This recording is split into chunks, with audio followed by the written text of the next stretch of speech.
श्रीपाद वल्लभ दिगंबरा दिगंबरा दिगंबरा श्रीपाद वल्लभ दिगंबरा ओम दिगंबरा दिगंबरा श्रीपाद वल्लभ दिगंबरा ओम दिगंबरा दिगंबरा श्रीपाद वल्लभ दिगंबरा हे गुरु महाराज गुरु जय जय परम ब्रह्म सद्गुरु गुरु महाराज गुरु जय जय परम ब्रह्म सद्गुरु ओम गुरु महाराज गुरु जय जय परम ब्रह्म सद्गुरु गुरु महाराज गुरु जय जय परम ब्रह्म सद्गुरु जय जय परम ब्रह्म सद्गुरु जय जय परम ब्रह्म सद्गुरु परम ब्रह्म सद्गुरु जय जय परम ब्रह्म सद्गुरु जय जय परम ब्रह्म सद्गुरु जय जय परम ब्रह्म सद्गुरु ओम गुरु महाराज गुरु जय जय परम ब्रह्म सद्गुरु गुरु महाराज गुरु जय जय परम ब्रह्म सद्गुरु ओम गुरु महाराज गुरु जय जय परम ब्रह्म सद्गुरु गुरु महाराज गुरु जय जय परम ब्रह्म सद्गुरु जय जय परम ब्रह्म सद्गुरु जय जय परम ब्रह्म सद्गुरु जय जय परम ब्रह्म सद्गुरु जय जय परम ब्रह्म सद्गुरु जय जय परम ब्रह्म सद्गुरु जय जय परम ब्रह्म सद्गुरु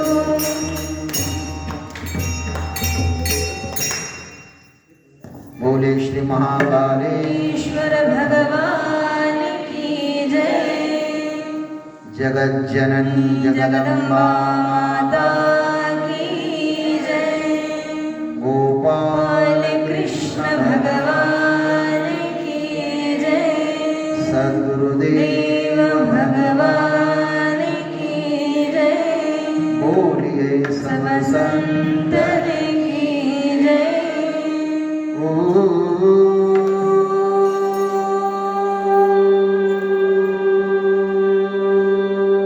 नमः पार्वती पतये हर हर महादेव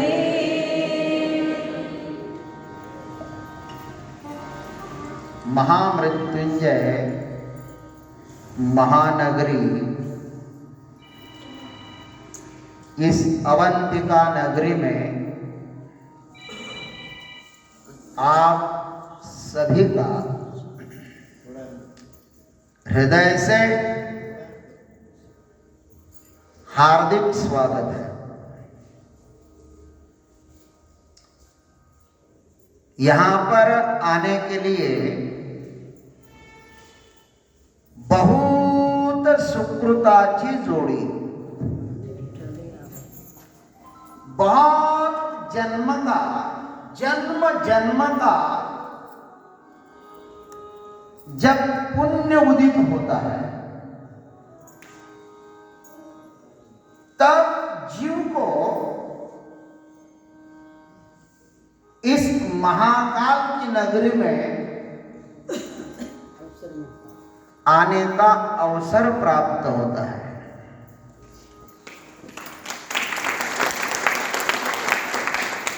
भाग्यवान है हम लोग, भगवान ने कृपा की। और ध्यान रखना, भगवान के आदेश के बिना कुछ होता ही नहीं है। आज का जो ये शुभ दिन है, ये 22/2/22 को आने वाला था। 11/11/11 को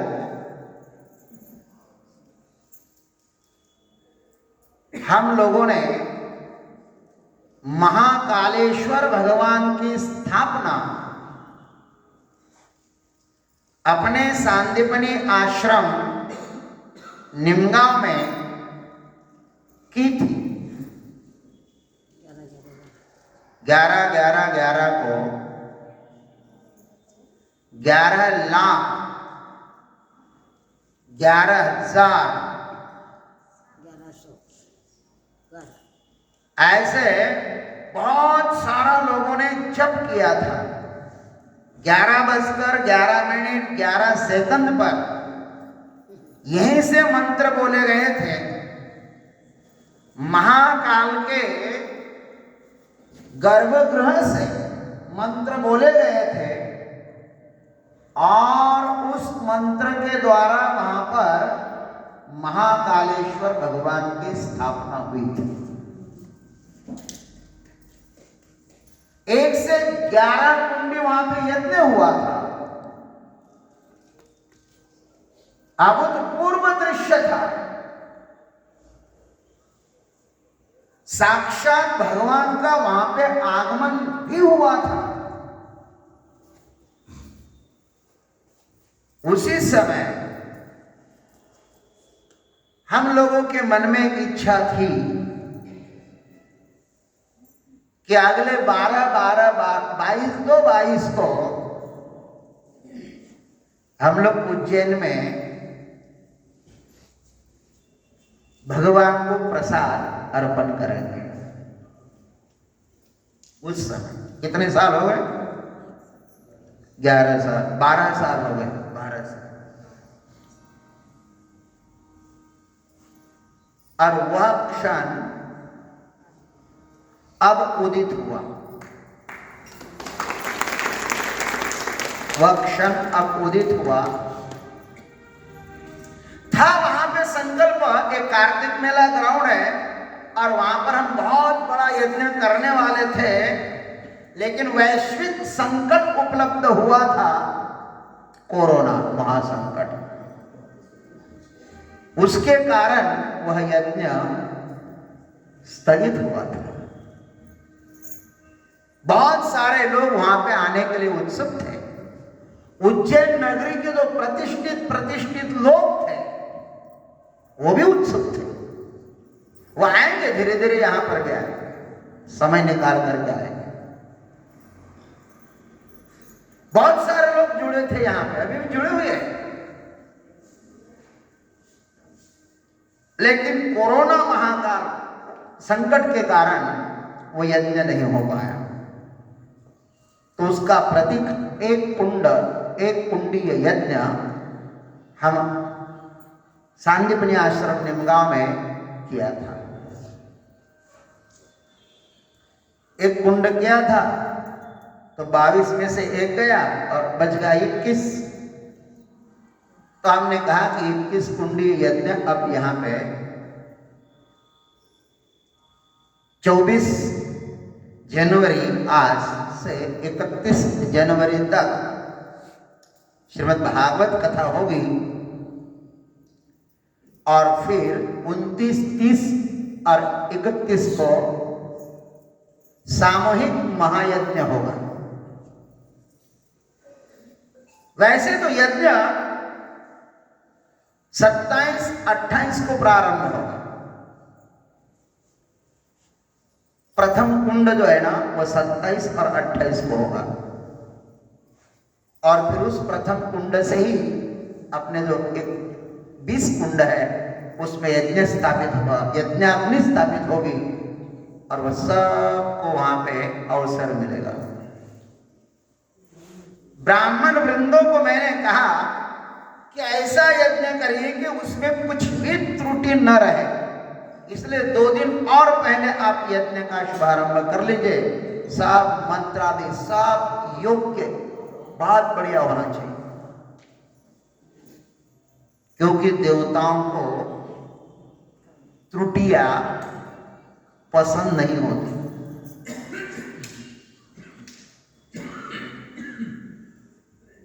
देवताओं को यज्ञ में त्रुटियां पसंद नहीं होती,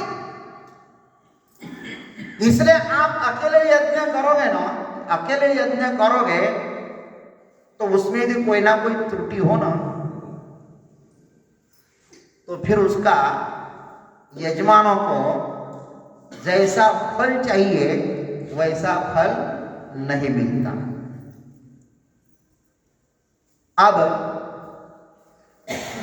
त्रुटि रहित यज्ञ होगा और भाग है हमारा महामृत्युंजय महाकाल के सानिध्य में।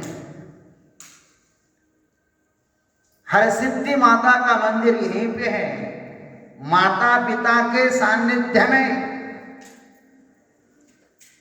और क्या सुंदर क्षिप्रा नदी यहाँ पे खूब की सुंदर बह रही है, क्षिप्रा नदी के किनारे। और ये महान यज्ञ हमें करने का एक सौभाग्य भगवान ने प्राप्त करा दिया है। मुझको तो लगता है कि इसके जैसा सौभाग्य और कोई है ही नहीं। पता नहीं आज तक कहां कहां इस संसार में हम लोग घूम रहे थे, 84 लक्ष योनि फिरता दुख भोगिले, पता नहीं कहां कहां घूमे होंगे। और कब तक ये यात्रा भ्रमण जारी रहेगा ये भी अपने को पता नहीं है। लेकिन भगवान ने हमारे ऊपर कृपा कर दी और भगवान ने कहा कि आओ यहां पे आइए, मेरे सानिध्य में आइए, अपना नाम दर्ज करिए और अपना जीवन आनंद मंगलमय बनाइए। मैं हमेशा कहता हूं कि जैसे भारत सरकार ने इस देह का आधार कार्ड बना दिया है, इस देह का आधार कार्ड है। आप भारत में कहीं भी जाएंगे और आपके पास आधार कार्ड यदि है, आप निश्चिंत हैं। यही नहीं, यदि आप भारत देश को छोड़कर के और किसी अन्य देशों में जाएंगे और वहां पर यदि आपका आधार कार्ड है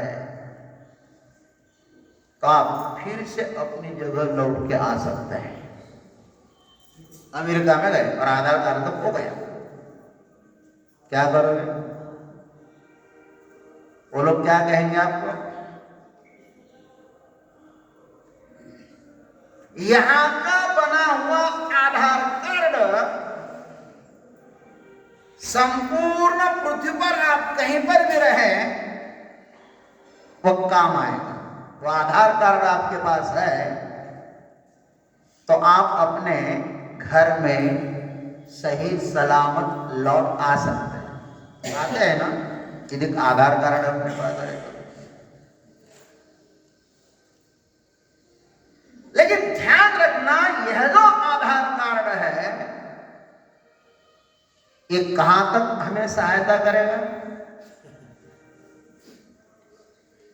स्मशान तक।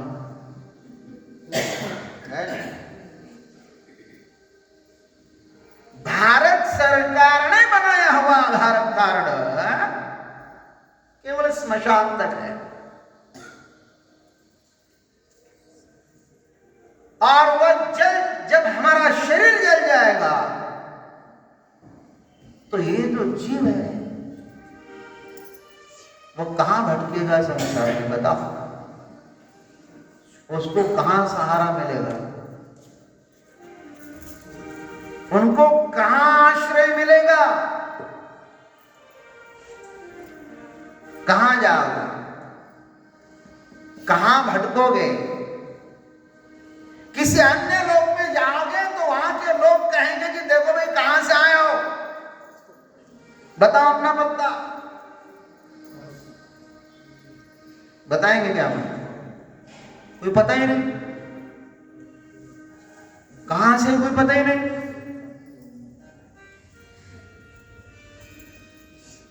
लेकिन पता तो पूछेगा ना कोई ना कोई।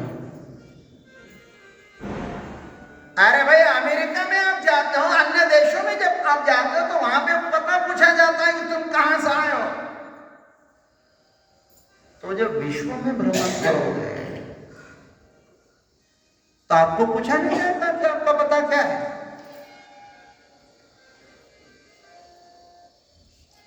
भटक जाएंगे हम लोग। यहाँ का आदमी धक्का देगा, वहां का आदमी धक्का देगा, वहां का आदमी धक्का देगा, और इधर उधर लोग भटकते रहते हैं। इसको भटकन कहते हैं। भटकती आत्मा इसी को कहते हैं, जिसका कोई सहारा ही नहीं, जिसका कोई ठिकाना ही नहीं।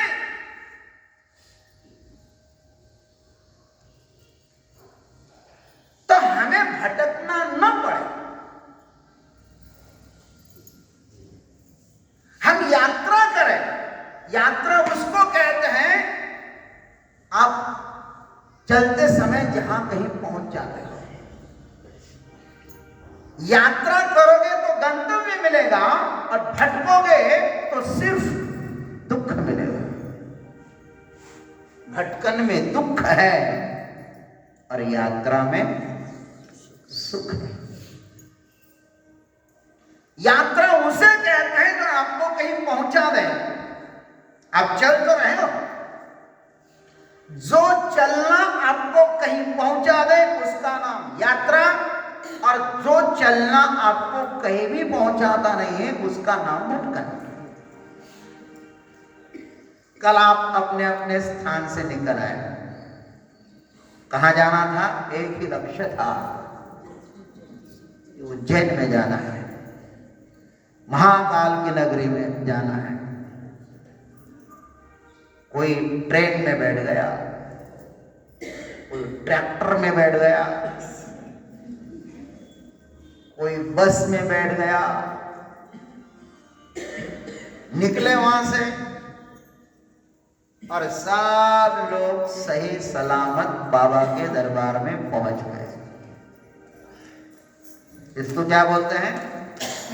यात्रा बोलते हैं।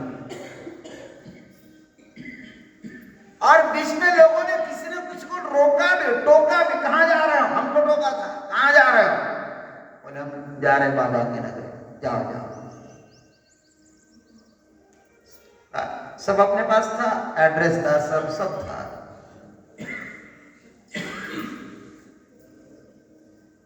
लेकिन यहां बड़े आनंद के साथ पहुंच गए बाबा की नगरी में।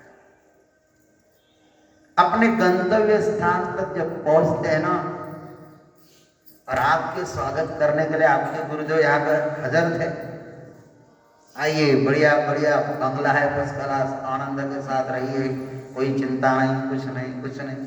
और आप अकेले आ जाते हैं, कहाँ रुके, कहाँ जाए, है चिंता रहती ना। और जब यहाँ पे घर से निकले तो एक आनंद था, और यहाँ पे जब आए और देखा एकदम आनंद है। कितना अच्छा प्रवास हुआ।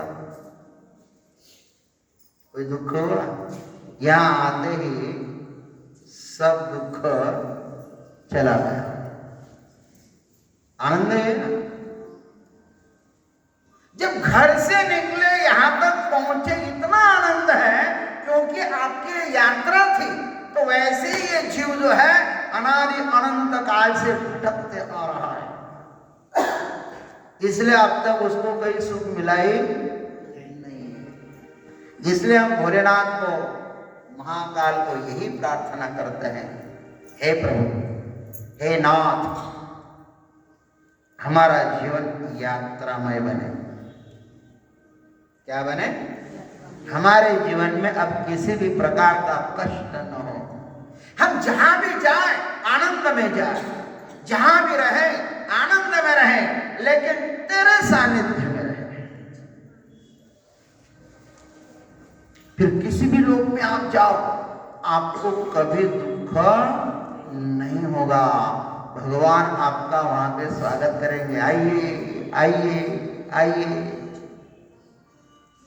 इसलिए हम लोग जब यहाँ पे यज्ञ कर रहे हैं, क्षिप्रा नदी के तट पर, महाकाल के सानिध्य में,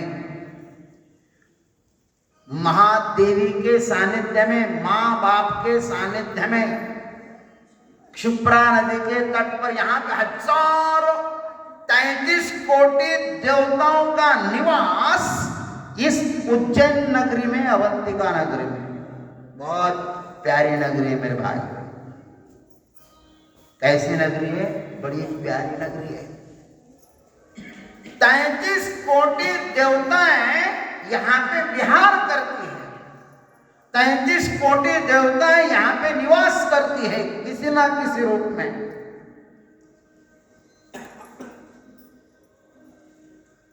क्योंकि भोलेनाथ है ना, वो सबका नाथ है, सबका स्वामी है। जैसे हम उस परमात्मा के दर्शन के लिए आते हैं, वैसे सब देवताएं हर दिन अपनी हजेरी महाकाल के दरबार में लगाते हैं। सब देवताओं को पता है कि महाकाल कौन है। शिव तो अनादि है, अजन्मा है, सबका आधार है, और शिव पार्वती ही इस संसार का मूल है।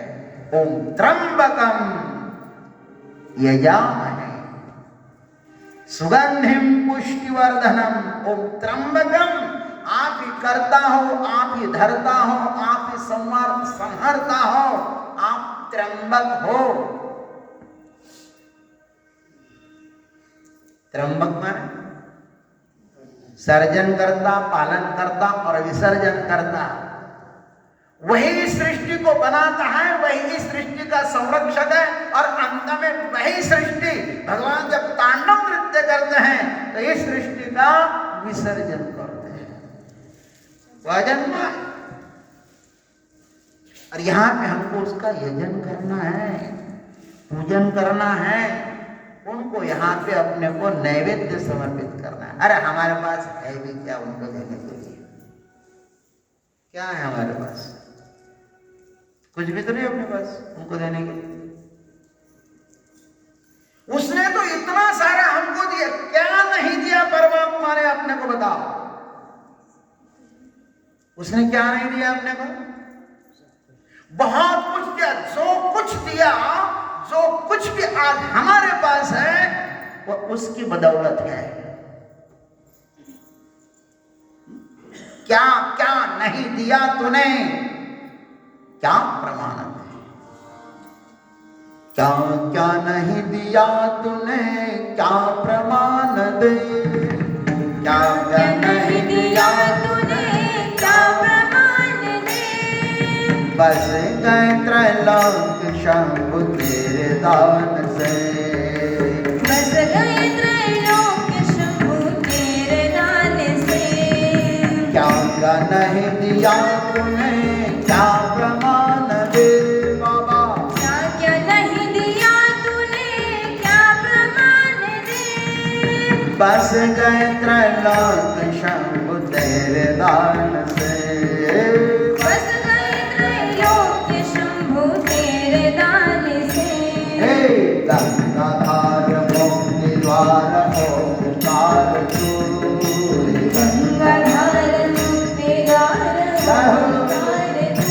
हे गंगाधार मुक्ति द्वार ओंकार तू।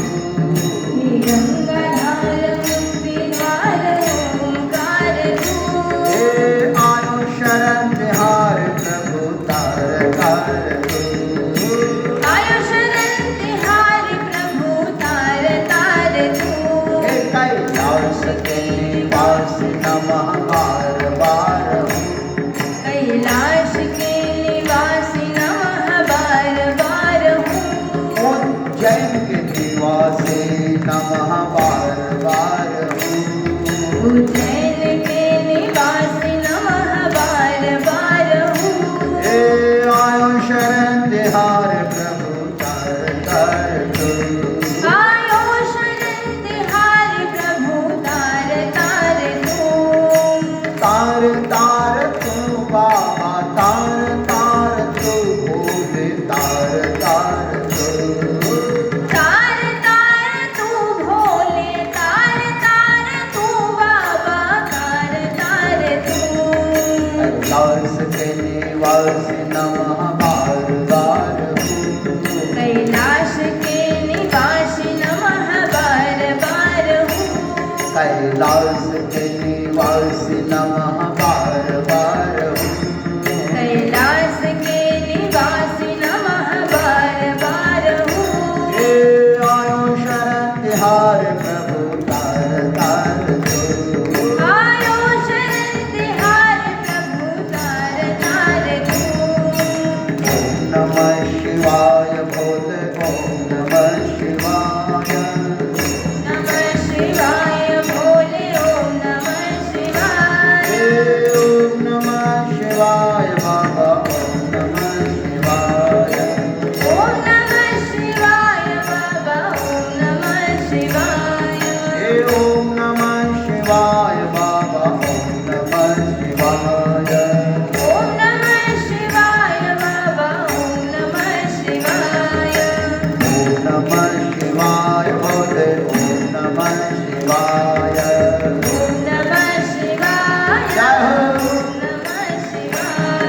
जननी जगदम्बा माता की जय। क्षिप्रा माता की जय।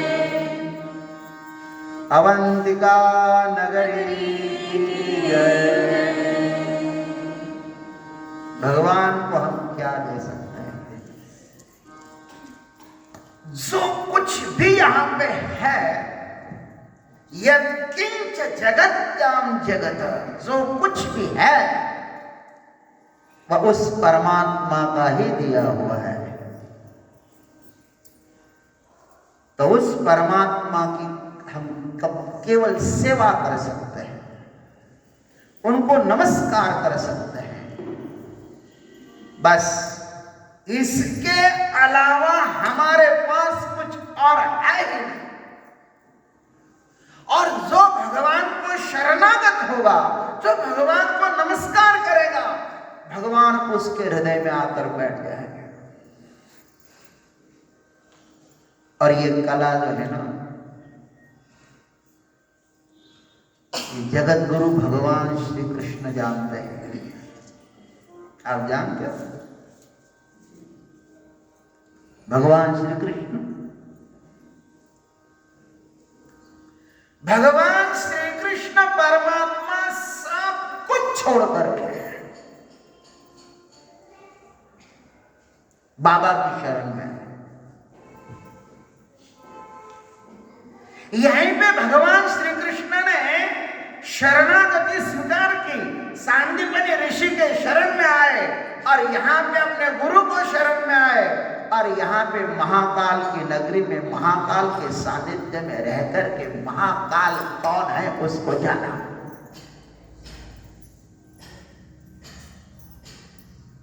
जो महाकाल को जानता है ना,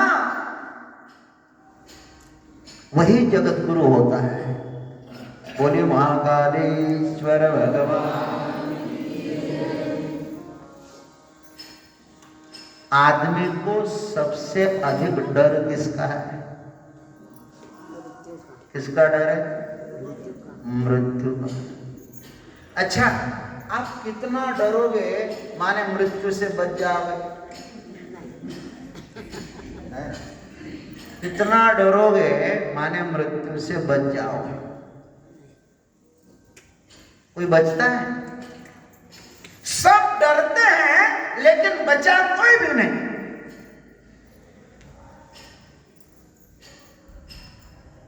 इसका मतलब है मृत्यु से बचना नहीं है। करना क्या है? अरे जिसका आपको अधिक डर हो ना, उसके साथ तो मित्रता करनी चाहिए। जिसके पास जाना ही है, जिसके पास अंत में रहना ही है, उससे पहले क्या करो? डरने से काम नहीं चलेगा। जिसके बिना हम रह ही नहीं सकते, अंत में जिसको हमें आलिंगन देना ही है, उसको आलिंगन दिए बिना कोई उपाय नहीं है। इस संसार से यदि आपको जाना हो तो सबसे पहले आलिंगन किसको देना पड़ेगा? मौत को ही तो आलिंगन देना पड़ेगा। और हम दरिंदर लोग डरते किसको? मौत। मौत को डरना नहीं, मौत को जानना है। जो काल को जानता है उस पर महाकाल प्रसन्न होते हैं। आप जानते हैं? और जो जो काल की शरण में गया, जिसने जिसने काल को जाना, उसके ऊपर महाकाल का वरदहस्त हुआ।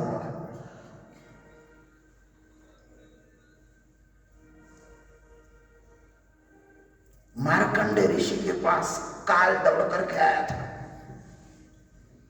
मार्कंडे ऋषि के पास काल दौड़ करके आया तो उस मार्कंडे ऋषि ने महाकाल को आलिंगन दिया। किसको आलिंगन दिया? हम किसको आलिंगन देते हैं?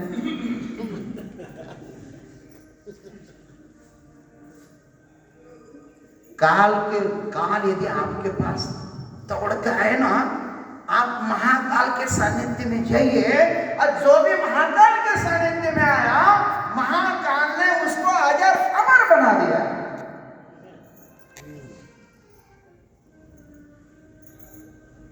महाकाल को जब मार्कंडेय ऋषि ने आलिंगन दिया, उधर यमराज आए तो महाकाल को आलिंगन दिया। यमराज ने क्या किया? यमराज जी ने जैसे ही मार्कंडेय ऋषि को पकड़ना चाहा, तो भगवान महाकाल वहां पे प्रकट हुए, और वो यही स्थान है, यही महाकाल का स्थान है। एक घुसा मारा उसको, त्रिशूल का धक्का दिया इसको, यमराज को। यमराज बहुत जाकर के गिर गए। बोले महाराज आप मुझको मार रहे हो, आपके ही कारण, आपके ही आज्ञा का मैं पालन कर रहा था, इस लड़के की मृत्यु समाप्त हो गई, उस लड़के का जीवन समय समाप्त हुआ, इसलिए मैं दौड़ करके आया, और आप मुझको मार रहे हो। बोले इसका समय तब तक था जब तक ये मेरे पास नहीं आया था, अब मेरा समय शुरू हो गया। अब जब तक मैं हूं तब तक इस मार्कंडेय को तुम हाथ नहीं लगाओगे।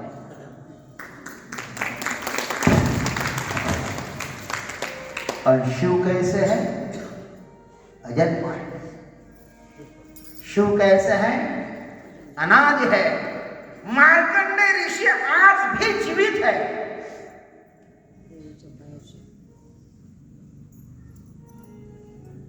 मेरे भोले बाबा जिस पर कृपा करते हैं उसको अपने जैसे बना देते हैं, अजर अमर बना देते हैं। यही तो इनकी विशेषता है। चपटी बफूत में खजाना है कुबेर का। जिसने जो मांगा उसको भगवान ने वो दिया। तुमको जो चाहिए, संसार चाहिए कि परमात्मा चाहिए कि मैं चाहिए, भगवान के दरबार में जब जाते हो ना तो भगवान को संसार मत मांगना, संसार क्षुद्र है।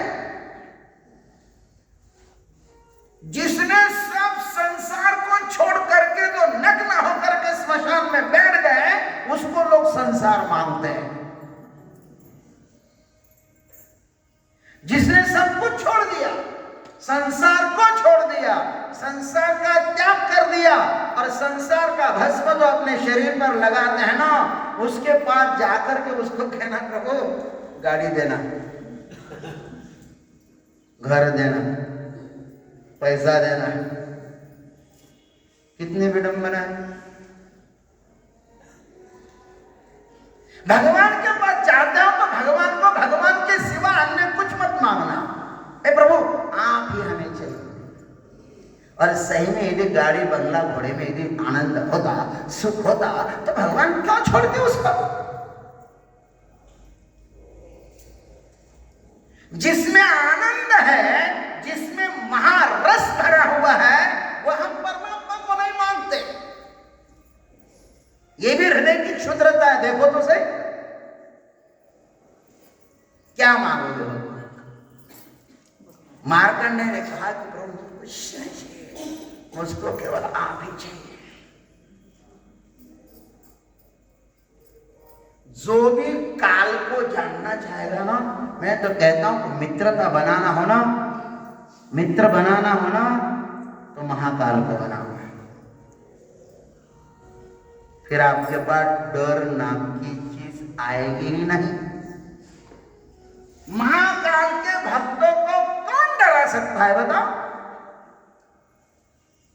इस संसार में डर उसका है जिसके मन में कुछ कामना है। जहां पे कामना कुछ है ही नहीं है, वहां डर है। हम सब इसलिए डरे हुए हैं, कल क्या होगा, वो क्या कहेगा। हम डरे हुए क्योंकि हम परावलंबी हैं। हम दूसरों का आश्रय चाहते हैं। अरे क्षुद्रों का आश्रय चाहोगे तो डरोगे, और विराट का आश्रय चाहोगे तो परम सुखी बन जाओगे।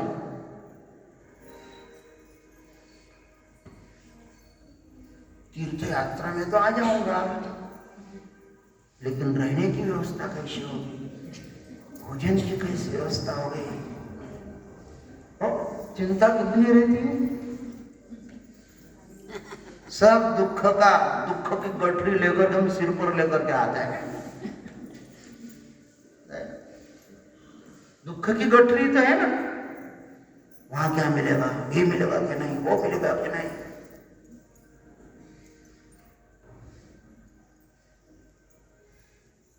मरने के बाद कोई बोलता है कि वहां का खाने के लिए क्या मिलेगा, कोई स्वागत के लिए आएगा कि नहीं, वहां भोजन मिलेगा कि नहीं, रहने के लिए कैसी जगह होगी। यात्रा एक छोटी सी मौत है। यात्रा सिखाती है, देखो आपके घर में कितना सारा सामान पड़ा होगा, उसमें से आपने थोड़ा सा उठा करके लेके आए साथ में, सब छोड़ दिया उधर। अब उसकी आवश्यकता नहीं, आपने वो थैली में जितना रखा है बैग में उतना ही काम आएगा।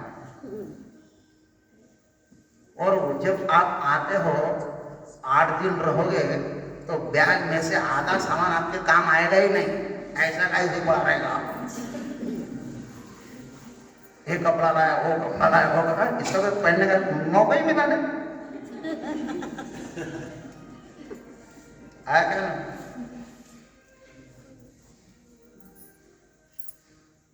यात्रा त्याग सिखाता है, यात्रा समर्पण सिखाता है, यात्रा सहनशीलता सिखाती है।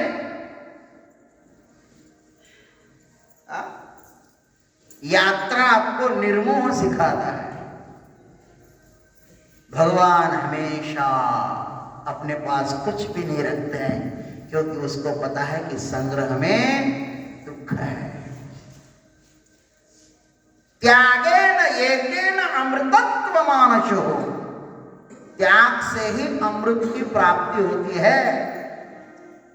तो फिर भोरे बाबा है ना, वहां तो महाराज जहां पे जो स्मशानवासी है और भस्म ही जिसका श्रृंगार है, कितना आनंद होगा वहां पे। भस्म ही जिसका श्रृंगार हो, वहां पे कोई दुख आ सकता है क्या, बताओ? उसको पता है कि पूरा संसार भस्म होने वाला है, यहां से उसको कुछ भी नहीं चाहिए, सब निरर्थक है। सार्थक यदि कोई है तो वो परमात्मा। तो ऐसे भोले बाबा है, ऐसे भोले बाबा को हमको समर्पित करना है। उसके श्री चरणों पर, उनको तो त्याग अच्छा लगता है। इसको इसलिए हम जो महामृत्युंजय महायज्ञ करेंगे ना, उसका मतलब क्या है? उसका मतलब है हम त्याग करेंगे, त्याग करेंगे। जो कुछ अपने पास है वो भगवान के श्री चरणों पर समर्पित हो जाएंगे। हम खाली हो जाएंगे। जब हम खाली हो जाते हैं ना, तो वो भगवान अपने को अपने आनंद से भर देगा।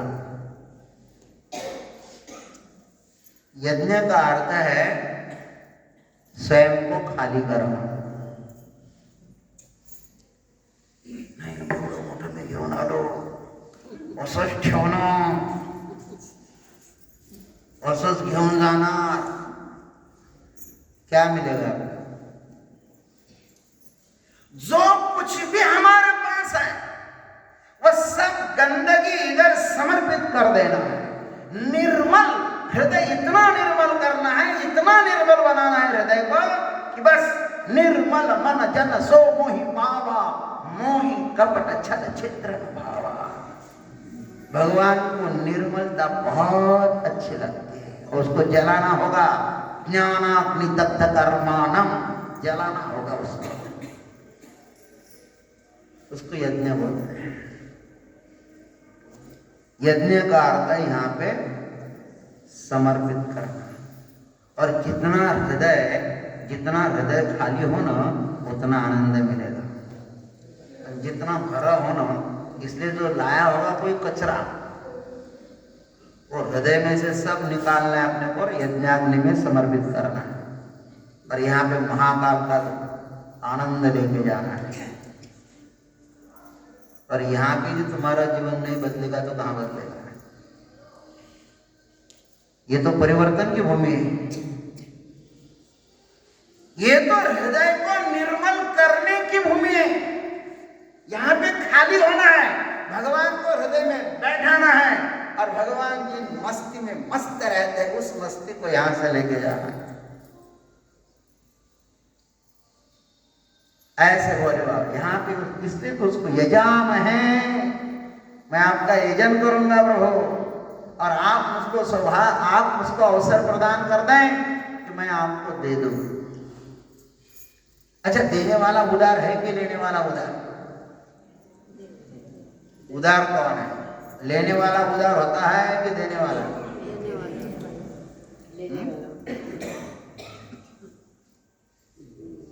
लेने वाला उदार है कि देने वाला? देने वाला उदार है क्या? लेने वाला ही ना हो तो देने वाला क्या देगा? है ना? लेने वाला ही ना हो तो देने वाला क्या देगा? तो भगवान यहाँ पे उसने अपने को बुलाया ना, इसलिए बुलाया कि आप कुछ अपना दे दो। तो भूखा आदमी है ना, भूखा आदमी आपके दरबार में आता है ना, आपके द्वार पे आता है ना, तो समझना चाहिए कि भगवान ने आपको बहुत सुंदर अवसर दिया कि आप उसको भोजन खिला रहे हैं। नहीं तो पहले जिसका पेट डुम भर ले रहा तो आला तुम जा लगा जा खाया।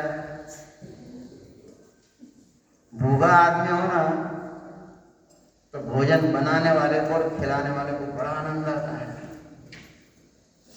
आए समझ में?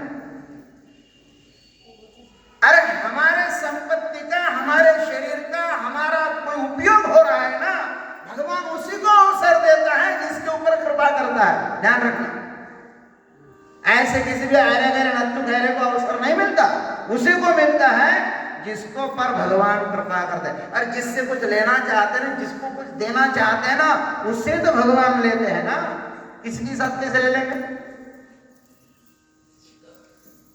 जिसको देना चाहते हैं भगवान उसी से ही लेते हैं, इसलिए यजाम है। इसलिए क्या कहा? यजाम है। हम यजन करते हैं, यजन करना ही हमारा काम है, झोली को खाली करना हमारा काम है और भरना उसका काम है। खाली झोली हो तो भरेगी, भरी हुई झोली हो तो कहां भरी हो? इन्हें खाली करो उसको। भगवान श्री कृष्ण है, उन्हें पूरी अपनी झोली खाली करो। तद्विधि प्रणिपापेन परिप्रश्नेन सेवया। भगवान को जानना हो तो प्रणाम करो।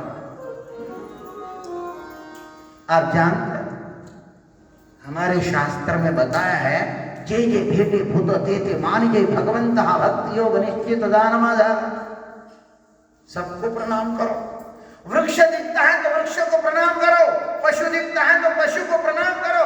हमारे यहाँ जितने सारे जीव जंतु हैं, पशु पक्षी हैं, सबको प्रणाम करने के लिए हमारे शास्त्र ने कहा है। सिया राम मैं सब जग जानी, करहु प्रणाम जोरी जुग पानी। विठ्ठल जड़ी स्थली भरला, रीता ठाम नाही उरला। ऐसे भगवान को प्रणाम करो। अच्छा, हमारे संतों ने क्यों कहा कि सबको प्रणाम करो? यदि आपको बड़ी चीज चाहिए हो तो आपका हृदय भी तो बड़ा होना चाहिए। परमात्मा कितना बड़ा है? इतने सारे बड़े परमात्मा को यदि आपको अपने हृदय में रखना हो तो आपका हृदय भी उतना बड़ा होना चाहिए ना।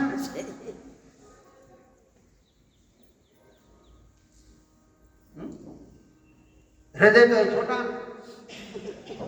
और चाहते हो कि बड़े परमात्मा को हृदय में रखें, रख सकते? ज्याला जेवढं मोठं व्हायचं असेल, ज्याला जेवढं मोठं हवं असेल, त्याच्याजवळ तेवढं मोठं समर्पण पाहिजे. समर्पण तो है नहीं और बड़ा बनना चाहिए. वे लोग कभी बड़े नहीं होते हैं जिसका हृदय बड़ा ना हो. भाई जितने जितने बड़े हुए ना अपने अपने क्षेत्र में, उन्होंने उतना उतना त्याग किया, उन्होंने उतना उतना समर्पण किया.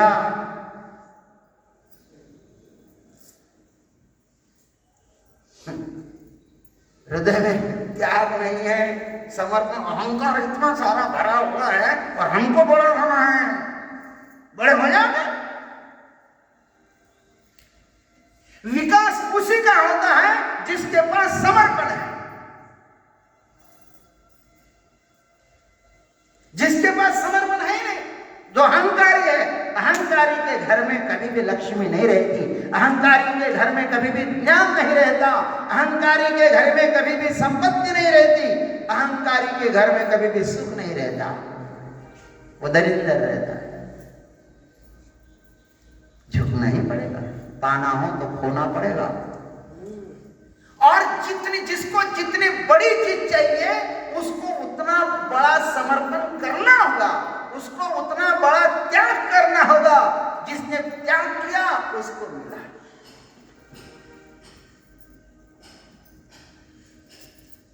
चाहते तो बहुत बड़ी चीज, हृदय बहुत छोटा सा है. परमात्मा बैठेगा था वहां. इसलिए यजामहे, सबको प्रणाम करो.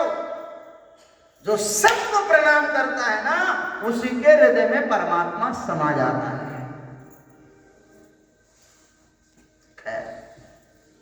जितना बताओ उतना आनंद आता है बताने. ये जाम है.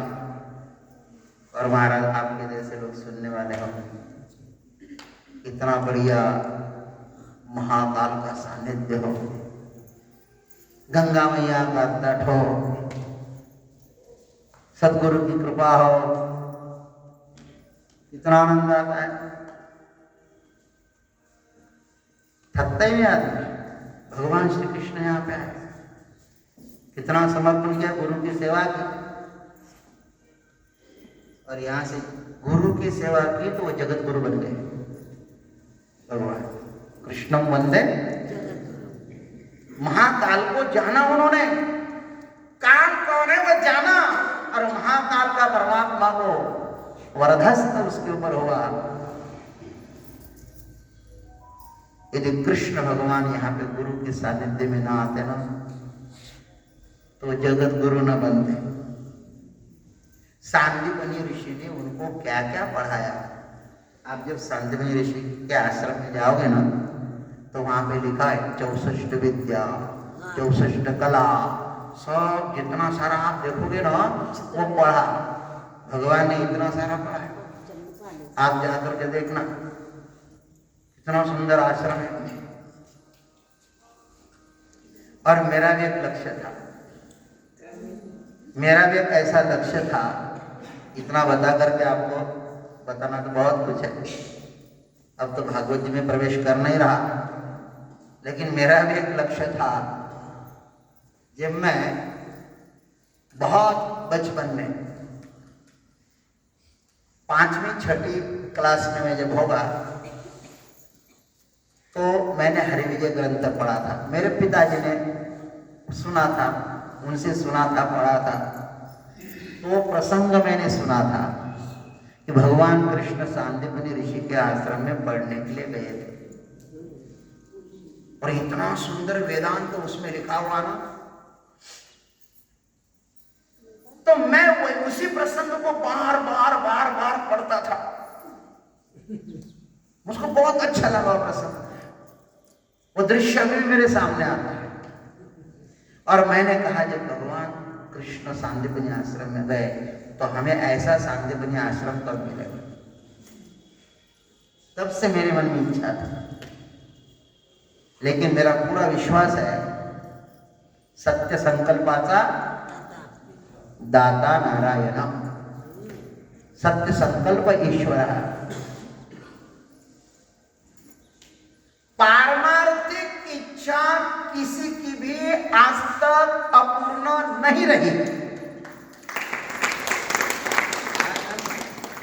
सांसारिक इच्छा पूरी होती कि नहीं होती है उसको पता नहीं, लेकिन पारमार्थिक इच्छा किसी की अपूर्ण रहती ही नहीं।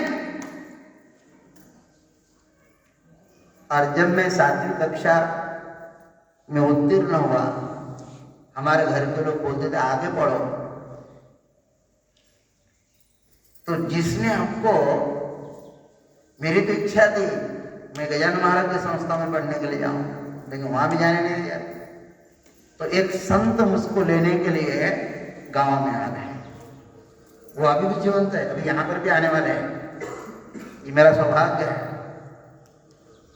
भगीरथ महाराज अब बहुत वृद्ध है, उनको मैंने कहा आप आ जाओ इधर, आइए गुरुदेव यहाँ पे, मेरा सौभाग्य होगा कि आप यहाँ पे आएंगे। तो उन्होंने मुझको घर से निकाला और चलो, तो मैं सांदीपनी के खोज में उनके साथ आया।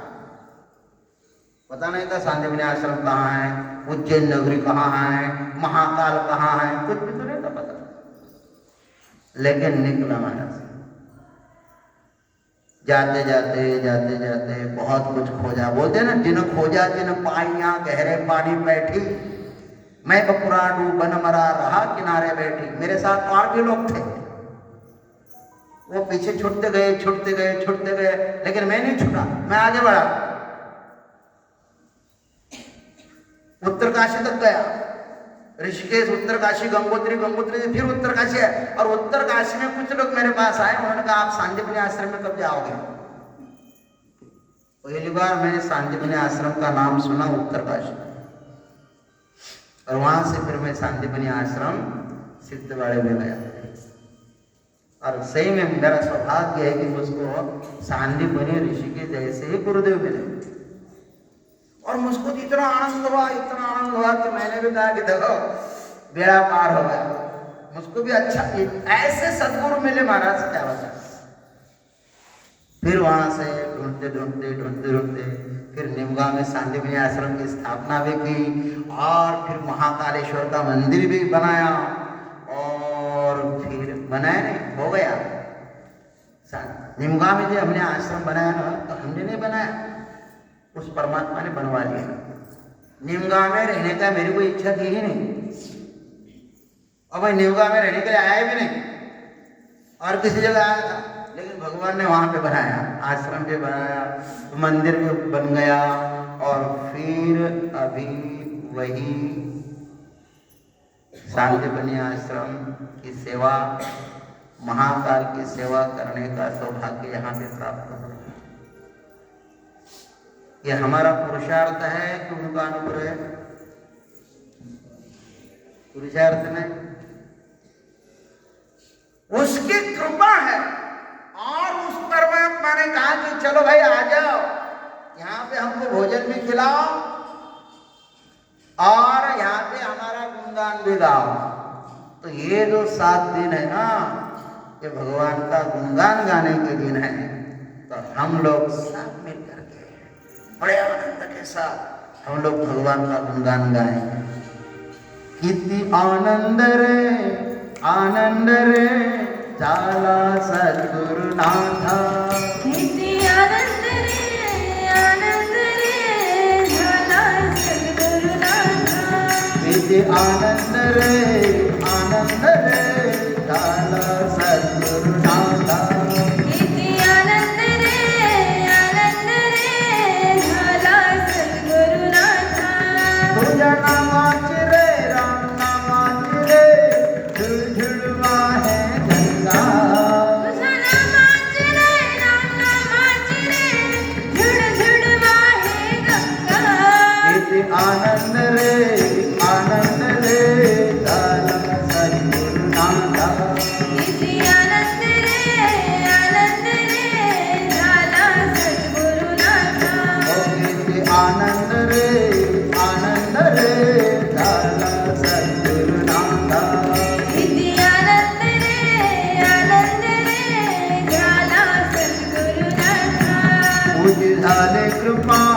झाली कृपा मजवरी सद्गुरुनाथा तुझी झाली कृपा वजवरी सद्गुरुनाथा तुझ्या नामाची रे राम नामाची रे झुळझुळ वाहे गंगा तुझ्या नामाची रे राम नामाची रे झुळझुळ वाहे गंगा किती आनंद रे झाला सद्गुरुनाथा किती आनंद रे झाला सद्गुरुनाथा किती आनंद रे झाला सद्गुरुनाथा किती आनंद रे झाला सद्गुरुनाथा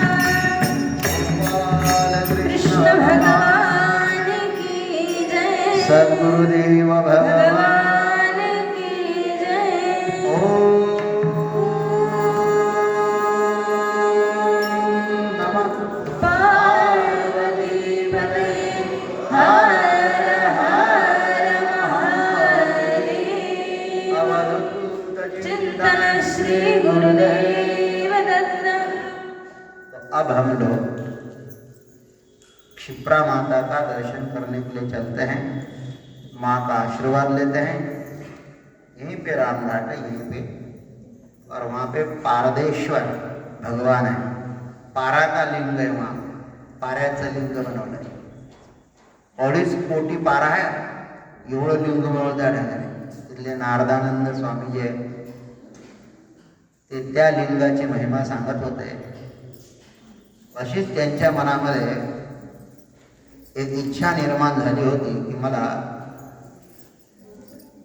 3 किलो पाऱ्याचं लिंग बनवायचं। किती? 3 किलो। तो एक भगत प्रसन्न हुआ, उन्होंने कहा महाराज आपको कोई इच्छा हो तो बताओ।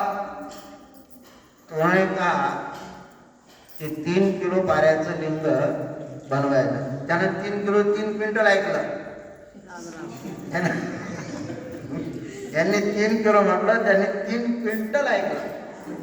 बोले 3 क्विंटल पारा मी देतो। बरं, तिथे ते लिंग बनलं आणि त्या लिंगाची विशेषता हे आहे की त्या लिंगाला दररोज सोन्याचा नैवेद्य चढवतात। कशाचा? सोन्याचा। आणि महाराजांनी सांगितलं की त्या लिंगाची विशेषता ही आहे की जोपर्यंत त्या लिंगावर ते सोनं टाकलं की नाही एकदम गायब होऊन जातं, त्याची विशेषता आहे। पण ज्या दिवशी त्या लिंगाची भूक शांत होईल त्या दिवशी ते पारदलिंग जे आहे ना तो पारसलिंग होईल। काय होणार? पारसलिंग। आणि त्या दिवशी ते सोनं खाणार नाही। तर मग त्या पारसलिंगाला जो भी स्पर्श करेल, लोहा स्पर्श केला की तो लोहा सोन्याचा होईल। अलग अलग अशी त्या लिंगाची महिमा आहे।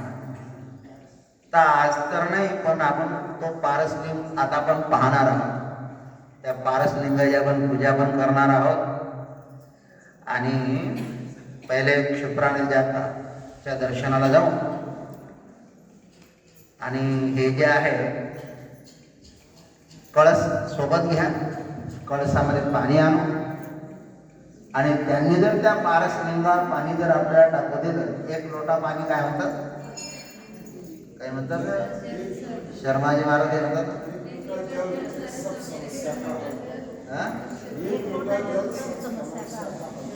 1 लोटा जल जलाओ सब समस्या है। और महाकाल का ही प्रतीक पारदेश्वर है। तो इस बहाने चलो शिवलिंग आज वार कौन सा है? मंगलवार है ना, कल सोमवार हो गया। तो हम लोग वहाँ पे भगवान के शिवलिंग पर जल भी चढ़ाएंगे और यहाँ पे आएंगे और फिर दोपहर से अपनी कथा शुरू हो जाएगी। फिर यहाँ पे आएंगे, फिर भगवान को प्रणाम करेंगे और एक भगवान का गुणगान गाएंगे और फिर प्रसाद लेकर के कुछ दोपहर की कथा है शुरू